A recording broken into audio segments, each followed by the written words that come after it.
want to bring in Kevin Freeman now. Kevin is the economic war room and has been at the leading edge of this situation with China for many, many, many years. Kevin, first off, I want your response.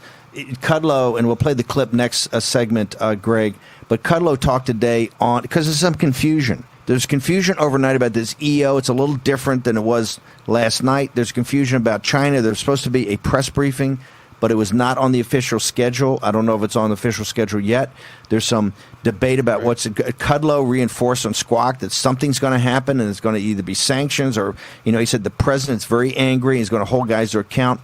Give us your assessment of Hong Kong and what you would recommend that the President of the United States do in the reaction to the Chinese Communist Party. Sure, Steve, and I appreciate the opportunity to share this. Hong Kong, what's happened is something that's significant, going to impact every American. We just don't know it yet. You mentioned we've talked about this for 10 years on my show, Economic War Room, as long as it's been on broadcast, in my blogs and everything else. The reality of it is the Chinese Communist Party is an evil empire. It's the new evil empire. And what they're doing to their own people, how they're repressing the people, organ harvesting, stealing intellectual property, all of that, that comes to the fore when they say we now are going to take authority over Hong Kong. They're pushing through this security measure against the wishes of the people, as you can see by the people reaction in the street. And it proves that Hong Kong is no longer autonomous. So Secretary Pompeo came out and said this.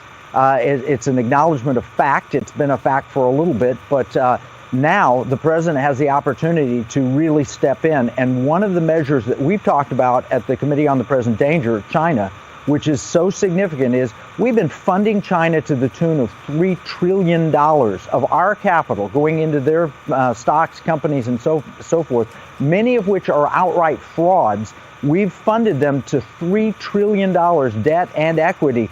And we have a measure, the Senate voted 100-0 to deregister and delist any Chinese shares in our market that don't conform to our accounting standards. We need to push that now. It can't be 3 years like the Senate said. They put a 3-year time period. It needs to be immediately deregistered, immediately delisted, and until they can prove that they will meet our accounting standards, they can't come back. And when they do prove it, maybe they do come back. But we need to hit an economic punch right now over Hong Kong.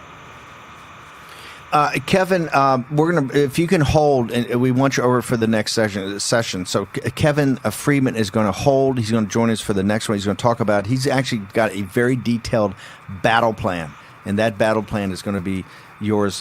Be able to pick up. Kevin Freeman, Economic War Room. Okay, hashtag War Room Pandemic.